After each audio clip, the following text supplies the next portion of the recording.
সমতল থেকে পাহাড় সবখানেই বিপুল জমি দখল বেনজিরের, জবাবদিহিতা না থাকায় লুট হচ্ছে সম্পদ বলছে বিএনপি। বিদেশে গেলেও ছাড় পাবে না হুঁশিয়ারি আওয়ামী লীগের। এক শ্রেণীর মানুষের কিছুই ভালো লাগে না, বাধা দেয় দেশের উন্নয়নে, বললেন প্রধানমন্ত্রী। কার সঙ্গে কার যুদ্ধ তা বিবেচ্য নয়, সহযোগীদের সঙ্গে নিয়ে চলবে বাংলাদেশ। শ্রমিকের অর্থ আত্মসাতের মামলায় ডক্টর ইউনূস সহ 14 জনের বিরুদ্ধে অভিযোগ গঠনের শুনানি শেষ। আদেশ 12 জন। লোহার খাঁচায় দাঁড়ানোর আফসোস নোবেল জয়ীর। এবং মালয়েশিয়ায় যেতে পারেনি 17,000 শ্রমিক, দাবি প্রতিমন্ত্রীর। সিন্ডিকেট করে কোটি কোটি টাকা হাতিয়ে নেওয়ার খবরের দায়সারা জবাব, জানেন না বিমানের বাড়তি ভাড়া নেওয়ার বিষয়টিও।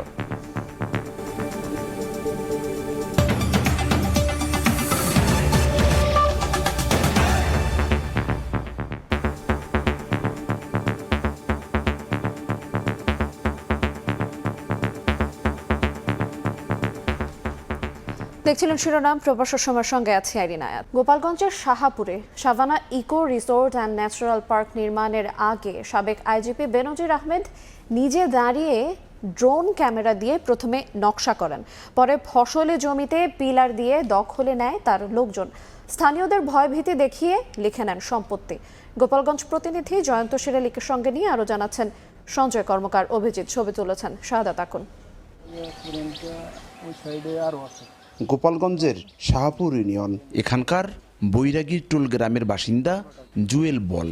2.5 বছর আগেও তার ছিল 2 বিঘা ফসলি জমি। ধান, সরিষা ও আলু চাষ করতেন তিনি। চাপের মুখে পড়ে এই জমি লিখে দিতে হয়েছে সাবেক পুলিশ প্রধান বেনজির আহমেদের পরিবারকে। চোখে মুখে এখন বিরাজ করছে আতঙ্ক। এই সমস্ত জমি তো আমাদের ছিলই, যে এগুলো জোর করি পরে প্রত্যেক জোর করি আর কি, কায়দা কলম করে নিছে। জোরগুলো খাটাইছে বেনজির স্যারের লোকেই। দেশ জুড়ে যখন আলোচনায় সাবেক পুলিশ প্রধান, ঠিক তখনই একে একে মুখ খুলতে শুরু করেন ভুক্তভোগীরা। তাদের অভিযোগ, প্রথমে বেনজির আহমেদ পুলিশ ও লোকজন নিয়ে দাঁড়িয়ে থেকে প্রথমে আকাশে ড্রোন উড়িয়ে দেখেন, পরে পিলার দিয়ে দখলে নেন জমি। লিখে না দিলে শুরু হয় অত্যাচার আর নির্যাতন। উনি ড্রোন ক্যামেরা দিয়ে একটা ম্যাপ করছিল আর কি, তখন বিভিন্ন জায়গায় রেড চিহ্ন দিয়ে রাখছিল। হয়তো এই এরিয়াটুকু ওনার একটা হেফাজতে নেওয়ার একটা পরিকল্পনা ছিল। জায়গা না দিলি তো আমরা বাস্তি করবো না, হাই যাই না একদম লোক দিয়া। তবে খালি আমাকে বায়নাটা টাকা পয়সা কিছু দেয় নাই। আমাকে জমি ফেরত দেবে, আমাকে জমি দখল হয়ে বসে রয়েছে, বিল্ডিং করছে। ওই জমি তো করে ধান হতো, এই তো আমরা খাইয়ে নিয়ে বাঁচতাম। ক্ষতিগ্রস্তরা জানান, গোপালগঞ্জে 500 বিঘা জমি লিখে নিয়েছেন সাবেক পুলিশ প্রধান। হিন্দুদের জমি জোর করে লিখে নিয়ে পার্ক বানিয়েছেন সাবেক পুলিশ প্রধান বেনজির আহমেদ। এসব ফসলি জমি ফেরতের পাশাপাশি তদন্তপূর্বক দোষীর দৃষ্টান্তমূলক শাস্তির দাবি জানিয়েছেন ভুক্তভোগী কৃষকরা। সঞ্জয় কর্মকার, অভিজিৎ, সময় সংবাদ, গোপালগঞ্জ। বান্দরবানেও মিলেছে সাবেক আইজিপি বেনজির আহমেদের বিপুল সম্পত্তি। সুয়াল্লেক ইউনিয়নের শ্রীকন্যা ও নিজের নামে কিনেছেন 25 একর জায়গা। শুধু তাই নয়, লামার ডলুছড়ি মৌজায় রয়েছে 100 একরের লিজ নেয়া প্লট। প্রভাব খাটিয়ে কেনার পাশাপাশি অনেক দরিদ্র পরিবারের জায়গাও দখল করে গড়ে তুলেছেন আলিশান বাগানবাড়ি, মাছের ঘের ও খামার। বান্দরবান থেকে সোহেল কান্তিনাথের ক্যামেরায় বিস্তারিত জানাচ্ছেন এনে জাকির।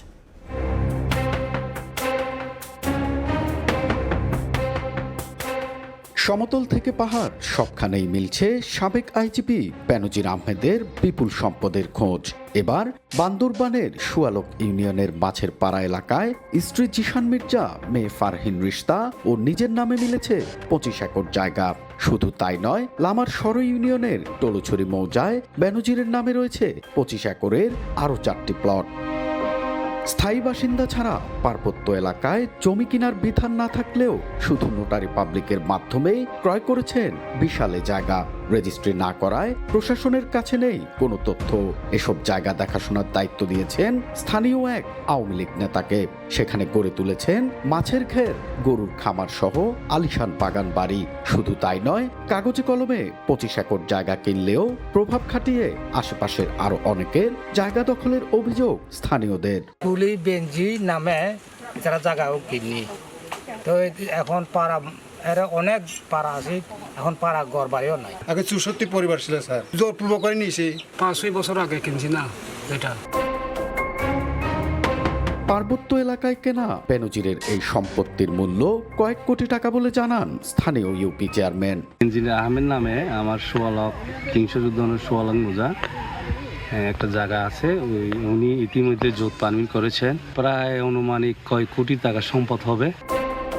2016 সালে র্যাবের মহাপরিচালক থাকা অবস্থায় বান্দরবানে জায়গা কেনেন পুলিশের সাবেক মহাপরিদর্শক। এন.এ. জাকির, সময় সংবাদ, বান্দরবান। এদিকে বিদেশে থাকলেও বেনজিরের বিচার হবে বলে মন্তব্য করেছেন আওয়ামী লীগের সাধারণ সম্পাদক ওবায়দুল কাদের। রবিবার দুপুরে ধানমন্ডিতে এক সংবাদ সম্মেলনে তিনি বলেন, দোষী সাব্যস্ত হলে বেনজিরকে দেশে ফিরতে হবে। এদিকে সাবেক আইজিপি কোথায় আছেন সেটি সরকার না জানলে সে সরকার আর থাকে কিনা এমন প্রশ্ন তুলেছেন বিএনপির মহাসচিব মির্জা ফখরুল ইসলাম আলমগীর। ক্ষমতাসীনদের জবাবদিহিতা না থাকায় সম্পদ লুটের ঘটনা বাড়ছে বলেও দাবি করেন তিনি। অনিয়ম আর দুর্নীতির নজিরবিহীন উদাহরণের জন্ম দিয়েছেন বেনজির আহমেদ। সাবেক এই পুলিশ কর্তাকে নিয়ে এখন বিএনপি এবং আওয়ামী লীগেও চলছে বাকযুদ্ধ। রোববার সকালে জাতীয় প্রেস ক্লাবে এক আলোচনা সভায় অংশ নিয়ে বিএনপির মহাসচিব মির্জা ফখরুল ইসলাম আলমগীর বলেন, বাংলাদেশের সম্পদ লুট করা হচ্ছে। সরকারের ইন্ধনেই বেনজির দেশ ছেড়েছে বলেও দাবি করেন তিনি। এখন কোথায় যে আপনাকে আপনার সম্পর্কে আবার আমাদের প্রধান, আমাদের আইন শৃঙ্খলা রক্ষা বাহিনী, আমাদের হোমের প্রধান বলছেন তার সম্পর্কে আমি কিছু জানি না। তো রাষ্ট্র কিছুই জানে না, এটা রাষ্ট্র আছে। এখন আমাদের পত্রিকা খুললে আপনি লুট আর লুট আর লুট ছাড়া কিচ্ছু পাবেন না। অদ্ভুত। তারপর কারা লুট করছে? যারা আমাদের সমাজের সবচেয়ে বড় দায়িত্বে, রাষ্ট্রের দায়িত্বে তারা। অবশ্য মির্জা ফখরুলের এমন দাবি উড়িয়ে দিয়েছেন আওয়ামী লীগ সাধারণ সম্পাদক। দুপুরে ধানমন্ডিতে সংবাদ সম্মেলনে ওবায়দুল কাদের বলেন, এদেশে অর্থ পাচারের সংস্কৃতি শুরুই করে বিএনপি। বেনজিরের বিচার হবে, এর কোনো ব্যত্যয় হবে না বলেও সাফ জানান আওয়ামী লীগ সাধারণ সম্পাদক। আজকে বড় বড় কথা বলেন ফখরুল সাহেবরা, বিএনপি আমলে কি একটা দুর্নীতির কেস তারা নিজেদের দলের লোকলে ধরেছেন? তারেক রহমান বাইরে আছে বলে কি ট্যাক্সি বেশনের মামলা হয়নি, সেটা রায় হয়নি, এবং একসময় তাকে আসতে হবে। বেনজির যদি দুর্নীতিবাজ সাব্যস্ত হয়, দেশে তাকে আসতেই। অবসরে যাওয়ার আগে সাংবাদিকরা বেনজিরকে নিয়ে কেন সংবাদ করতে পারেননি সেই প্রশ্ন রাখেন ওবায়দুল কাদের। আপনারা আগে এটা নিয়ে মিডিয়া যদি এটা বলতে পারতেন, সে সাহসটা আপনারাও তো সবাই দেখাতে পারেননি। হাতিকুর রহমান তামাল, সময় সংবাদ, ঢাকা। ঘূর্ণিঝড় রেমালের আঘাতে দেশে 6,880 কোটি টাকার ক্ষয়ক্ষতি হয়েছে বলে জানিয়েছেন দুর্যোগ ব্যবস্থাপনা ও ত্রাণ প্রতিমন্ত্রী। রবিবার দুপুরে সচিবালয়ে তিনি আরও জানান, ক্ষয়ক্ষতি পর্যালোচনা করে এক সপ্তাহের মধ্যে প্রধানমন্ত্রীর কাছে রিপোর্ট দেওয়া হবে।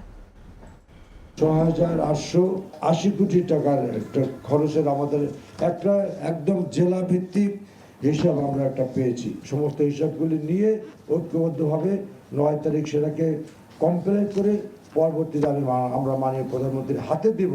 এ পর্যন্ত 19টি জেলায় ব্যাপকভাবে ক্ষতিগ্রস্ত হয়েছে। এছাড়াও 18 জনের প্রাণহানি ঘটে।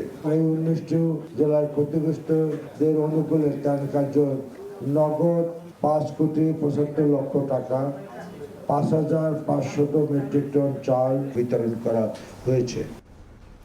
ঈদের আগে সীমান্ত দিয়ে ভারতীয় গরু পাচার বন্ধে বিজেপিকে নজরদারি বাড়ানোর অনুরোধ জানিয়েছেন মৎস্য ও প্রাণী সম্পদ মন্ত্রী। রবিবার সকালে রাজধানীর শেরেবাংলা কৃষি বিশ্ববিদ্যালয়ে বিশ্ব দুগ্ধ দিবসের এক অনুষ্ঠানে এই আহ্বান জানান তিনি। ঈদকে সামনে রেখে ভারতীয় গরু পাচার চক্রের অতৎপরতা বন্ধে প্রয়োজনীয় ব্যবস্থা নেওয়া হচ্ছে বলেও জানান তিনি। অনুষ্ঠানে দুধের দাম না বাড়লেও মিষ্টির দাম কেন বাড়ছে তা নিয়েও প্রশ্ন তোলেন মন্ত্রী। কুরবানিকে সামনে রেখে আপনার কিছু কিছু দুষ্ট লোকেরা চোরাই পথে অবৈধভাবে কিছু কিছু গরু আসছে বলে আমার কাছে আমি অভিযোগ পেয়েছি। স্বরাষ্ট্রমন্ত্রীকে এই ব্যাপারে যথোপযোগী পদক্ষেপ গ্রহণ করবার জন্য তাকে আমি অনুরোধ করব। দেশীয় খামারিদের ভাবনার কোনো কারণ নেই। দুর্নীতির মামলায় ডক্টর মোহাম্মদ ইউনুস সহ 14 জনের বিচার হবে কিনা জানা যাবে 12 জুন। গ্রামীণ টেলিকমের শ্রমিক কর্মচারীদের 25 কোটি টাকার আত্মসাতের মামলায় আসামিদের বিরুদ্ধে অভিযোগ গঠনের শুনানি শেষ হয়েছে। এ সময় আদালতের লোহার খাঁচায় দাঁড়ানো নিয়ে আফসোস করেছেন নোবেলজয়ী। দুদক আইনজীবী বলছেন, বিচার শুরুর মতো অপরাধের যথেষ্ট উপাদান রয়েছে তার বিরুদ্ধে। আদালতে হাজিরা দিতে দিতে জেরবার নোবেলজয়ী ডক্টর মোহাম্মদ ইউনুস। কোনো এক অভিশাপে নিজের জীবন অভিশপ্ত ও দুর্বিষহ হয়ে উঠেছে বলে মনে করেন তিনি। গ্রামীণ টেলিকমের শ্রমিক কর্মচারীদের 25 কোটি 22 লাখ টাকা আত্মসাৎ ও পাচারের মামলায় রোববার আদালতে হাজির হন অধ্যাপক ইউনুস। শুনানির শুরুতে 14 আসামিকে লোহার খাঁচার কাঠগড়ায় দাঁড়াতে বলা হলে অন্য আসামির সঙ্গে ডক্টর ইউনুসও দাঁড়ান সেখানে। 5 মিনিট পর ইউনুসকে এজলাসের বেঞ্চে বসানোর আদেশ দেন বিচারক। ইউনুস বের হয়ে আসেন লোহার খাঁচার কাঠগড়া থেকে। এরপর শুরু হয় রুদ্ধশ্বাস শুনানি। প্রায় 4 ঘণ্টাব্যাপী শুনানি শেষে 12 জুন অভিযোগ গঠন বিষয়ে আদেশের জন্য দিন ধার্য করেন আদালত। পরে ডক্টর মোহাম্মদ ইউনুস বলেন, হয়রানির শিকার হয়ে তার জীবন এখন অভিশপ্ত। সাজানো মামলায় ফাঁসানো হয়েছে তাকে। এই অভিশপ্ত জীবনের ভেতরেও একটা শীর্ষবিন্দু আছে। আজকে এরকম একটা শীর্ষবিন্দুতে পৌঁছলাম আমরা। এই প্রথম লোহার খাঁচায় কাঠগড়াতে দাঁড়াতে হলো। তারা নোবেল পুরস্কার পেয়েছে, সেটাও আমার সঙ্গে যুক্ত হয়ে পেয়েছে। এখন এটারই একটা অংশ যে নোবেল পুরস্কার পেয়েছে, দুজনের মধ্যে একজন আমার বিরুদ্ধে একটা এমনভাবে নিয়ে আসলো, খুব কঠিন ভাষায়, খুব রূঢ় ভাষায় আক্রমণ করে। আন্ডারটেকিং দেওয়ার পরে, সমস্ত কিছু করার পরে তাদের টাকা তাদেরকে দেওয়া হলো। লয়ারকে তারা 5% দিবে, আর খরচের জন্য 1% 6% হিসাবে টাকাটা তাদের এখানে 26 কোটি টাকা চলে গেল। লয়ার ফি তাদের কাছ থেকে গ্রহণ করছে 15 কোটি টাকা। দুদকের আইনজীবী বলছেন, নোবেলজয়ী হিসেবে নয়, শ্রমিকের টাকা 9-6 করায় বিচারের মুখোমুখি ইউনুস। 26 কোটি টাকা আলাদা করে তিনি ট্রেড ইউনিয়নকে দিয়েছিলেন। এই যে ট্রেড ইউনিয়নকে যে 26 কোটি টাকা তারা আলাদা করে দিয়েছিলেন, সেখানে লয়ার ফি সহ অন্যান্য টাকা প্রদান করা হয়েছে। এই টাকাটা দেওয়াটাই ছিল সম্পূর্ণভাবে অযৌক্তিক এবং এটা দণ্ডবিধির 409 ধারার অপরাধ। শ্রমিক কল্যাণ তহবিলের 25 কোটি 22 লাখ টাকা আত্মসাতের দায়ে গত বছরের 30 মে ইউনুস সহ আসামিদের বিরুদ্ধে মামলাটি করে দুদক। মাইনুল হাসান, সময় সংবাদ, ঢাকা। শুরু হলো ঈদযাত্রা ট্রেনের আগাম টিকিট বিক্রি। প্রথম দিন বিক্রি হয়েছে 12 জুনের টিকিট। রবিবার সকালে প্রথম আধা ঘন্টায় পশ্চিমাঞ্চলের 16,000 টিকিটের বিপরীতে সার্ভারে হিট হয় 60 লাখ বার। বরাবরের মতোই অনলাইনে টিকিট কেনার বিড়ম্বনার কথা জানিয়েছেন যাত্রীরা। রেল কর্তৃপক্ষ বলছে, বিগত বছরগুলোর তুলনায় সক্ষমতা বেড়েছে অনলাইনে। বিক্রির শেষ দিন পর্যন্ত সার্ভার স্বাভাবিক থাকার আশা স্টেশন ম্যানেজারের। চিরচেনা ভিড় নেই কমলাপুর রেল স্টেশনের কাউন্টারের সামনে, নেই অপেক্ষার দীর্ঘ প্রহর। ঈদ টিকিটের শতভাগ অনলাইনে বিক্রি হওয়ায় কাউন্টার একেবারেই ফাঁকা। আগাম টিকিট বিক্রির প্রথম দিন রবিবার সকালে বিক্রি শুরু হয় পশ্চিমাঞ্চলের 19টি ট্রেনের 15,500 টিকিট। সকাল 8টা থেকে শুরু হয় ভার্চুয়াল যুদ্ধ। প্রথম আধা ঘন্টাতেই সার্ভারে হিট হয় 60 লাখ বার। তীব্র ভার্চুয়াল যুদ্ধে যারা জয়ী, টিকিট নামক সোনার হরিণ পেয়ে স্বস্তির কথা জানান তারা। ঈদের টিকিট পাইছি, অনেক খুশি, মানে বাড়ি যাব এই জন্য। অনেক কষ্ট হয়েছে অনলাইনে টিকিট কাটতে, কিন্তু অবশেষে আমি পাইছি টিকিট। তবে অনলাইনে টিকিট কাটতে না পারায় কাউন্টারের লাইনে এসে দাঁড়ান অনেকেই। অনলাইনে তো আমি সম্বন্ধে কিছু বুঝিই না, আমি মোবাইল চালালেও বাটম। অনলাইনে মনে হয় টিকিট কাটতেও পারি না, জানিও না, মানে ওখান যে তারা যে অনলাইনে সব কিছু দিয়ে দিছে, ওখানে আমরা তো কি দিয়ে বাড়িতে যাবো না। এদিন পূর্বাঞ্চলের 42টি ট্রেনের 32,000 টিকিট বিক্রি হয়। অনলাইন বিড়ম্বনার কথা তুলে ধরেন যাত্রীরা। অনলাইনে চেষ্টা করার পরেও টিকিট আপনার পাই নাই, সার্ভারে ঢোকা যাচ্ছে না, অনলাইনে কোনো টিকিট পাচ্ছি না। অনেকক্ষণ চেষ্টা করছি, 2টা ফোনের চেষ্টা করছি, ঢুকতে পারিনি। গত বছরের তুলনায় সার্ভারের সক্ষমতা বেড়েছে দাবি করে স্টেশন ম্যানেজারের প্রত্যাশা, টিকিট বিক্রির শেষ দিন পর্যন্ত স্বাভাবিক থাকবে অনলাইন সার্ভার। এখন পর্যন্ত খুব স্মুথলি টিকিট বিক্রি সবাই পেয়েছেন, কোনো রকম অভিযোগ আমরা এখন পর্যন্ত পাইনি। এখন যে প্রক্রিয়ায় আপনার টিকিট বিক্রি কার্যক্রম চলমান রয়েছে, আশা করছি শেষ পর্যন্ত স্বস্তির সাথেই শ্রমিক যাত্রীরা তাদের নিজ টিকিট কাটতে পারবেন। ঈদ যাত্রার টিকিট বিক্রি চলবে 6 জুন পর্যন্ত, আর ঈদ যাত্রা শুরু হবে 12 জুন থেকে। নাজমুস সালেহি, সময় সংবাদ, ঢাকা।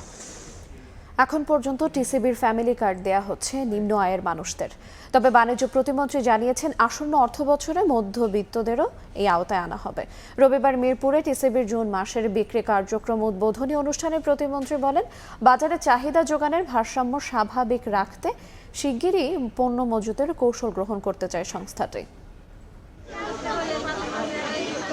টিসিবির জুন মাসের পণ্য কিনতে ফ্যামিলি কার্ডধারীদের লম্বা লাইন। জানালেন বাজার মূল্যের চেয়ে কমে পাওয়ায় স্বস্তির কথা। তবে কেউ কেউ তুলে ধরলেন কার্ড বিতরণে অনিয়মের চিত্র। স্থায়ী কোনো একটা দোকান দিত তাহলে আরেকটু ভালো হইতো। তাহলে একটু তেল বাড়াই দিলে আমাদের লেগে আল্লাহ দিলে সুবিধা হবে। লেটা খেতে বাড়িয়ালা গাড়িয়ালা হেরাই কিন্তু কাঠ 10 টাকা, আর গরিব যারা তাগো 1 টাকারই পাইতে জুলুম। এবারও একজন কার্ডধারী 200 টাকায় 2 লিটার সয়াবিন তেল, 150 টাকায় 5 কেজি চাল, 60 টাকা দরে 2 কেজি মসুর ডাল কিনতে পারছেন। এর সঙ্গে শুধু ঢাকা সিটি ও গাজীপুর এলাকায় 70 টাকায় 1 কেজি চিনিও বিক্রি করছে টিসিবি। এই পণ্য বিক্রিতে কিছুক্ষণ আগে যে অনিয়মের অভিযোগ তুললেন কয়েকজন সুবিধাভোগী, তার প্রমাণও মিলল হাতে নাতে। যদিও তারা তুলে ধরলেন একাধিক কার্ড থাকার ব্যাখ্যা। 2 টাকা আমার মায়ের একটা, আমাকে একটা, মায়ে আলাদা খায়। রোববার রাজধানী মিরপুরে জুন মাসের উদ্বোধনী অনুষ্ঠানে এসে বাণিজ্য প্রতিমন্ত্রী জানালেন ভর্তুকি মূল্যের এই কার্যক্রমকে ছড়িয়ে দেওয়া হবে মধ্যবিত্তের মাঝেও। দোকান স্থায়ী হয়ে যায় তাহলে আমাদের প্রায় 10,000-এর মতো একটা নেটওয়ার্ক তৈরি হবে। সেই নেটওয়ার্কে আমরা কিন্তু শুধুমাত্র এখন তো আমরা দিচ্ছি নিম্নবিত্ত, নিম্ন মধ্যবিত্তের জন্য জানি আমরা ন্যায্য মূল্যে আমরা পণ্যের সরবরাহ করতে পারি। আমাদের সেই পরিকল্পনা আগামীতে আছে। সাধারণ মানুষকে আশ্বস্ত করে জানানো হয় আগামীতে নিত্যপণ্যের বাজারে বাড়বে না চালের দাম, সেভাবেই কাজ করছে সরকার। একটি প্যাকেজের মূল্য 540 টাকা। শুভ খান, সময় সংবাদ, ঢাকা। বিএমইটির ছাড়পত্র পেয়েও মালয়েশিয়ায় যেতে পারেনি 16,970 জন। তদন্ত কমিটিকে 7 দিনে প্রতিবেদন দিতে বলেছে প্রবাসী কল্যাণ মন্ত্রণালয়। শেষ দিকে টিকিটের নৈরাজ্যের বিষয়ে কিছুই জানে না বলেও দাবি প্রতিমন্ত্রীর। সিন্ডিকেট করে কোটি কোটি টাকা হাতিয়ে নেয়ার খবরেও দায়সারা জবাব তার। বাংলাদেশের দ্বিতীয় বৃহত্তম শ্রমবাজার মালয়েশিয়ার দরজা বন্ধ হয় 31 মে। শেষ দিন বিমানবন্দরে প্রবাসী কর্মীরা চরমভাবে নাজেহাল হন। কয়েকগুণ বিমান ভাড়া, সরকারি ফির বদলে হাজার হাজার কোটি টাকা হাতিয়ে নেয়ার চিত্র উঠে আসে গণমাধ্যমে। নাম এসেছে সরকার দলের সংসদ সদস্যদের রিক্রুটিং এজেন্সিরও। যে যেভাবে পেরেছে মালয়েশিয়ায় পাঠানোর নামে কর্মীদের জিম্মি করে চালিয়েছে নৈরাজ্য। রোববার সংবাদ সম্মেলনে প্রবাসী কল্যাণ প্রতিমন্ত্রী জানান, শেষ পর্যন্ত বিএমইটির অনুমোদন পাওয়া 16,970 জন যেতে পারেননি। যদিও চাহিদাপত্রের ভিত্তিতে মন্ত্রণালয়ের অনুমোদনের হিসেবে যেতে পারেননি 50,000 কর্মী। শ্রমবাজার নিয়ে এমন পরিস্থিতি তদন্তে 6 সদস্যের কমিটিকে 7 দিনের মধ্যে প্রতিবেদন দিতে বলা হয়েছে। দোষীদের বিরুদ্ধে কঠোর ব্যবস্থা নেয়ার হুঁশিয়ারি দেন তিনি। এমপি আমরা জানি না, আমরা জানি রিক্রুটিং এজেন্ট 6 সদস্য তদন্ত কমিটি হয়েছে। সেই তদন্ত কমিটি 7 দিনের ভিতরে রিপোর্ট দিবে। যাদেরকে দোষী সাব্যস্ত করা হবে তাদের বিরুদ্ধেই ব্যবস্থা নেওয়া হবে। প্রতিমন্ত্রী জানান, সিন্ডিকেটের আস্থা নেই সরকারের। তবে মালয়েশিয়ার চাহিদার কারণেই সিন্ডিকেট করে লোক পাঠানো হয়। শেষ দিকে প্রতিমন্ত্রী বাইরার কাছে লিস্ট চাইলেও দেয়নি। এর সবকিছুই করা হবে তদন্ত। সচিব জানান, তদন্তের পর ভুক্তভোগীদের অর্থ ফেরত দেওয়া হবে। বাইরার কর্মকর্তাদের সাথে আমরা মিটিং করেছি আমাদের মন্ত্রণালয়ে। যারা পাঠাবে মানুষের লিস্ট করার জন্য লিস্ট তৈরি করে আমাদেরকে যদি দেয় তখন সেই অনুপাতে আমরা ফ্লাইটের ব্যবস্থা করব। সেই অনুপাতে সেদিকে বাইরে কোনো লিস্ট আমাদেরকে দেয় নাই। আবারও মালয়েশিয়ার শ্রমবাজার খোলার বিষয়ে আশাবাদী প্রতিমন্ত্রী বললেন, সে বিষয়ে কাজ করছে সরকার। আমাদেরকে অবহিত করে না কেউ যে 5 গুণ বাড়া দিয়েছে। সানবির রূপল, সময় সংবাদ, ঢাকা। নির্বাচন অবাধ, নিরপেক্ষ ও সুষ্ঠু করতে ভবিষ্যতে ধাপে ধাপে ভোট গ্রহণে টিআইবির প্রস্তাবে একমত ইসি। রবিবার নির্বাচন ভবনে টিআইবি প্রতিনিধি দলের সঙ্গে বৈঠক শেষে কথা বলেন সিইসি। এদিকে আচরণবিধি লঙ্ঘনের দায়ের শো কজের জবাবে ইসিতে হাজির হয়ে দুঃখ প্রকাশ করে নিস্তার পেয়েছেন দুর্যোগ ব্যবস্থাপনা ও ত্রাণ প্রতিমন্ত্রী। দ্বাদশ জাতীয় সংসদ নির্বাচনের আগে থেকে নির্বাচন কমিশনের সঙ্গে বৈঠকে বসতে আগ্রহ দেখায় টিআইবি। অবশেষে সংসদ নির্বাচন ও তৃতীয় ধাপের উপজেলা নির্বাচনের ভোট শেষে টিআইবিকে আমন্ত্রণ জানায় ইসি। রোববার সকালে নির্বাচন ভবনে টিআইবির সঙ্গে ইসির বৈঠকে উঠে আসে বাংলাদেশের নির্বাচনী আইন সংস্কারের কথা। পরে সিইসি বলেন, দ্বাদশ জাতীয় সংসদ নির্বাচনের অভিজ্ঞতার পর নিরপেক্ষ ও সুষ্ঠুভাবে ভোট করতে ধাপে ধাপে জাতীয় নির্বাচন করার টিআইবির প্রস্তাবের সঙ্গে একমত ইসিও। নির্বাচনে ইভিএম ব্যবহার করতে পরবর্তী কমিশনকে পরামর্শ দেবেন বলেও জানান কাজী হাবিবুল আউয়াল। জাতীয় নির্বাচনটাকে যদি স্ট্যাগারিং করা যায় তাহলে ম্যানেজমেন্টটা অনেক সহজ হয়ে যাবে। ভোট কেন্দ্রগুলোকে অধিক সংখ্যক ফোর্সেস মোবিলাইজ করা, ডিপ্লয় করা সহজ হবে, মনিটরিংটা সহজ হবে, অধিক সংখ্যক পোলিং পার্সোনেল আমরা দিতে পারবো। এদিকে দুপুরে নির্বাচনী আচরণবিধি লঙ্ঘনের দায়ে ইসির শোকজের জবাব দিতে আইনজীবী ব্যারিস্টার সাইদুল হক সুমনকে নিয়ে ইসিতে হাজির হন দুর্যোগ ব্যবস্থাপনা ও ত্রাণ প্রতিমন্ত্রী মোহাম্মদ মহিবুর রহমান। দায় স্বীকার না করলেও দুঃখ প্রকাশ করার কথা জানান তার আইনজীবী। ভিডিওটাতে দেখা যাচ্ছে যে জায়গায় ভোট চাওয়ার বিষয়টা এটা 2 বার বলা হয়েছে, এর মানে এডিট করা, সুপার এডিট করার একটা যথেষ্ট পরিমাণ দেখা যাচ্ছে এখানে পাওয়া যাচ্ছে। তবে প্রতিমন্ত্রী নিস্তার পেলেও আচরণবিধি লঙ্ঘনের দায়ে ইসিতে তলব করা রাঙামালী উপজেলা পরিষদ নির্বাচনে চেয়ারম্যান প্রার্থী সাইদুজ্জামান মামুন, ভাইস চেয়ারম্যান প্রার্থী রওশন মৃধা ও মহিলা ভাইস চেয়ারম্যান প্রার্থী বেগম ফেরদৌসী পারভিনের প্রার্থিতা বাতিল করেছে কমিশন। ফারজানা আক্তার, সময় সংবাদ, ঢাকা। 2026 সালের আগেই দুই দেশের মধ্যে মুক্ত বাণিজ্য চুক্তি বাস্তবায়ন করতে চায় চীন ও বাংলাদেশ। এই চুক্তির ফলে বাংলাদেশের মূল্যস্ফীতি কমবে বলে আশা প্রকাশ করেন চীন রাষ্ট্রদূত। অন্যদিকে বাণিজ্য প্রতিমন্ত্রীর লক্ষ্য এফটিএ বাস্তবায়নের মাধ্যমে বাংলাদেশে কর্মসংস্থান এবং বিনিয়োগ বাড়ানো। আগামী বছরই চীনকে বাংলাদেশের সর্বোচ্চ বিনিয়োগকারী হিসেবে দেখতে চান বাণিজ্য প্রতিমন্ত্রী।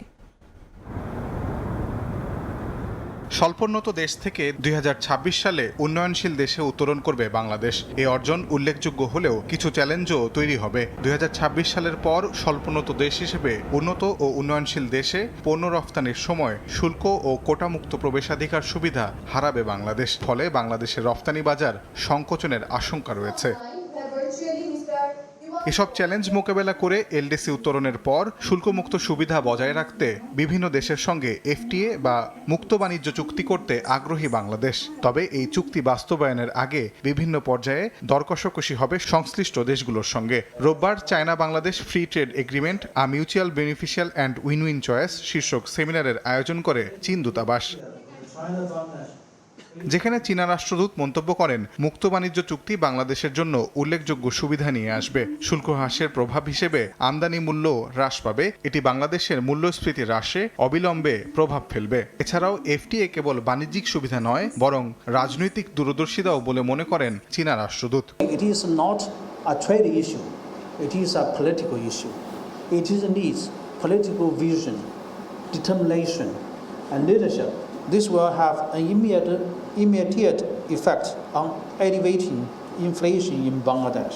অনুষ্ঠানে প্রধান অতিথির বক্তব্যে বাণিজ্য প্রতিমন্ত্রী বলেন, এফটিএ বাস্তবায়নের মাধ্যমে কিভাবে দুই দেশই লাভবান হয় সেই পথ খুঁজতে হবে। বাংলাদেশে দ্বিতীয় বৃহত্তম বিনিয়োগকারী দেশ চীন। আগামী বছর বাংলাদেশের সর্ববৃহৎ বিনিয়োগকারী হিসেবে চীনকে দেখতে চান বলেও জানান বাণিজ্য প্রতিমন্ত্রী। We have a huge trading gap. How we make it mutually beneficial? That's where we have to have more focus on. Next year, hopefully we will hear China is our largest investment partner with Bangladesh. এই চুক্তির মাধ্যমে বাংলাদেশে কর্মসংস্থান এবং চীনের বিনিয়োগ বাড়ানোর লক্ষ্য সরকারের। 2026 সালের আগে এই চুক্তি বাস্তবায়ন করতে চায় দুই দেশ। FTA can bring more employment in Bangladesh. Tajwar Mahmud, সময় সংবাদ, ঢাকা। ভারতের লোকসভা নির্বাচনের ভোট গ্রহণ শেষে এবার আলোচনায় বুথ ফেরত সমীক্ষা। দেশের বিভিন্ন গণমাধ্যমে প্রকাশিত এসব সমীক্ষায় বিজেপির এগিয়ে থাকার কথা বলা হচ্ছে। বিরোধী শিবিরের দাবি, ভোট গণনাকারী এজেন্টদের মনোবল ভাঙতেই চালানো হচ্ছে এমন প্রচার। বিস্তারিত জানাচ্ছেন সুব্রত আচার্য। দিল্লির মসনদে মোদি থাকছেন নাকি পরিবর্তন আসছে তা জানতে অপেক্ষা মাত্র একদিনের। 4 জুন ঘোষিত হবে ভারতের লোকসভা নির্বাচনের ফল, কিন্তু এর আগে বুথ সমীক্ষা প্রকাশ করে ফলাফলের আভাস দিচ্ছে সমীক্ষা পরিচালনাকারী সংস্থাগুলো। শীর্ষস্থানীয় 8টি সমীক্ষা পরিচালনাকারী সংস্থার প্রকাশিত সমীক্ষা অনুযায়ী তৃতীয়বারের মতো সংখ্যাগরিষ্ঠতা পেতে যাচ্ছে নরেন্দ্র মোদীর নেতৃত্বাধীন ন্যাশনাল ডেমোক্রেটিক অ্যালায়েন্স বা এনডিএ। আর ভারতীয় গণমাধ্যম Times Now, India Today, NDTV, News 18-এর সমীক্ষা বিশ্লেষণ করে দেখা যাচ্ছে 2019 সালের চেয়েও বেশি আসন পাওয়ার সম্ভাবনা আছে মোদীর দলের। কিন্তু ঊর্ধ্বমুখী বেকারত্বের হার, দুর্নীতি, ধর্মীয় সংঘাতের পরও কেন বিজেপির এত উত্থান? ভারতীয় গণমাধ্যম বলছে, কথা বলার ধরন, আন্তর্জাতিকভাবে গ্রহণযোগ্যতা, অর্থনৈতিক উন্নয়ন, সফল চন্দ্রাভিযান, রাম মন্দির নির্মাণ, দ্রুতগতির রেল পরিষেবা চালুর মতোই সফলতাই পক্ষে গেছে মোদির। বিপরীতে বিরোধী জোট ইন্ডিয়ার শরিক দলগুলোর অধিকাংশের বিরুদ্ধেই আছে চরম দুর্নীতির অভিযোগ। তাছাড়া বিজেপি গত 10 বছরের শাসনামলে বড় কোনো দুর্নীতি নিয়েও অভিযোগ তুলতে পারেনি জোটটির শরিকরা। ভারতের ভোটের ইতিহাসে বুথ ফেরত সমীক্ষা যে সবসময় মিলে গেছে এমন নয়। এর আগে 5 রাজ্যের বিধানসভার ভোটের পরই বুথ ফেরত সমীক্ষায় এগিয়েছিল গেরুয়া শিবির, কিন্তু আনুষ্ঠানিক ফলাফলে জয় জয়কার ছিল বিরোধীদেরই। তাই এবারও বুথ ফেরত সমীক্ষা পাত্তা দেওয়ার পক্ষে নয় ইন্ডিয়া জোট। কংগ্রেস সভাপতি মল্লিকার্জুন খাড়গের প্রত্যাশা ইন্ডিয়া জোট পাবে 295 আসন, আর এ কারণে দলীয় নেতাকর্মীদের উজ্জীবিত থাকার পরামর্শ দিয়েছে তৃণমূল কংগ্রেসও। দলটির মুখপাত্র কুণাল ঘোষ এক্স হ্যান্ডেলে দাবি করেছেন, পশ্চিমবঙ্গের 42 আসনের মধ্যে 30টি আসনই পাবে তৃণমূল। সমীক্ষার ফল কেবলই এজেন্টদের মন ভাঙার চেষ্টা, এমনটাও বলছে বিরোধী দলগুলো। আর আম আদমি পার্টির দাবি, প্রধানমন্ত্রী হিসেবে আর ফিরছেন না নরেন্দ্র মোদী। সুব্রত আচার্য, সময় সংবাদ, ভারত। ডলার নয়, চুক্তির শর্ত ভেঙে মালদ্বীপে প্রবাসী কর্মীদের বেতন দেয়া হচ্ছে স্থানীয় মুদ্রায়। বেশিরভাগ নিয়োগদাতার এমন কাণ্ড আর মুদ্রার মানের পার্থক্যের কারণে ক্ষতিগ্রস্ত হচ্ছেন প্রবাসীরা। খন্দকার ওমর ফারুকের তথ্য এবং ছবিতে বিস্তারিত। জীবিকার তাগিদে মালদ্বীপে বসবাস করেন 1 লাখের বেশি বাংলাদেশি। তাদের নিয়োগের সময় ডলারে বেতন দেওয়ার কথা থাকলেও না মানার প্রবণতা বেশ পুরনো। দেশটিতে যাওয়া নতুন কর্মীদের ক্ষেত্রেও এর ব্যতিক্রম হয়নি। নতুন করে দেশটিতে নিয়োগ পেয়েছেন প্রায় 10,000 কর্মী। কষ্টার্জিত আয়ের বড় একটি অংশই তারা দেশে পাঠান। তবে এর আগে মানি এক্সচেঞ্জার কিংবা কালোবাজার থেকে রুপিয়ার বিপরীতে ডলার সংগ্রহ করতে হয় তাদের। প্রবাসীরা বলছেন, দেশটিতে 15.42 রুপিয়া দিয়ে $1 পাওয়ার কথা থাকলেও কালোবাজারে গুনতে হয় বাড়তি অর্থ। বেতন যদিও ডলারে পাওয়ার কথা থাকলেও এখানে লোকাল কারেন্সিতে আমরা বেতন পাচ্ছি, এবং বাংলাদেশে টাকাগুলো পাঠানোর ক্ষেত্রে, আমাদের রেমিটেন্স পাঠানোর ক্ষেত্রে আমরা যখন ডলার ক্রয় করতে যাই, সেক্ষেত্রে দেখা যায় আমাদেরকে লোকাল মার্কেট থেকে বা ব্ল্যাক মার্কেট থেকে আমাদের ডলারগুলো সংগ্রহ করতে হয়। তখন দেখা যাচ্ছে যে আমি যদি $500 আমার বেতন পাঠানোর জন্য আমি $500 পাঠাতে যাচ্ছি, তখন $500 আমাকে বাইরে থেকে ক্রয় করতে হলে মালদ্বীপের যে লোকাল কারেন্সি, সেই হিসাবে আমাকে মালদ্বীপের প্রায় 1000 মালদ্বীপিয়ান রুপিয়া আমাকে বেশি দিয়ে কিনতে হচ্ছে। এখানে গভর্নমেন্ট রেট এবং আউটার মার্কেটের রেট দুই রকম। অর্থাৎ একজন যদি $300 স্যালারিতে এখানে এসে থাকেন, তাকে এমপ্লয়াররা স্যালারি দিচ্ছে সরকারি রেট, অর্থাৎ 15.42 এই রেটে লোকাল কারেন্সি রুপিয়া দিচ্ছে।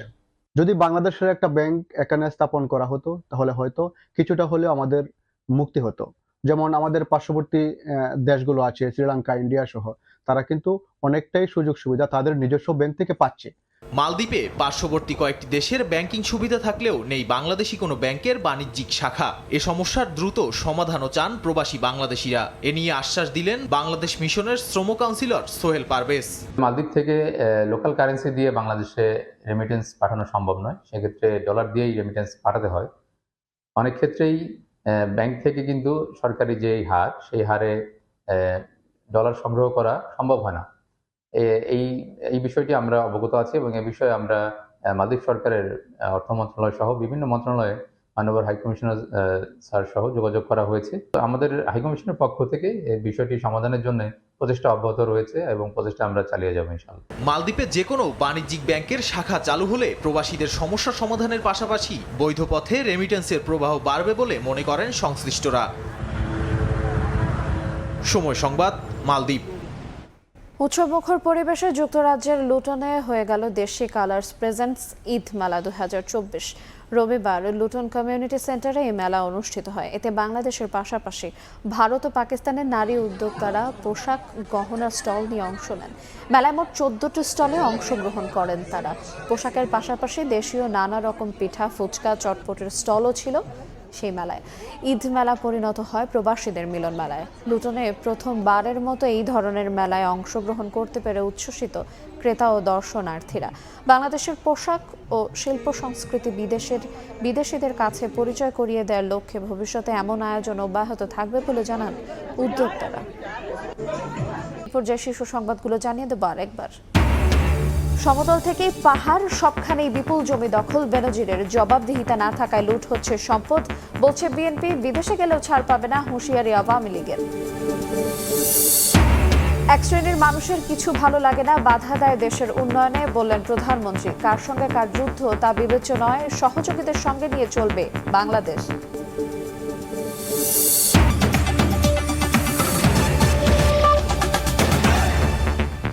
এই ছিল প্রবাসের সময়ের সঙ্গে থাকুন সময়ের।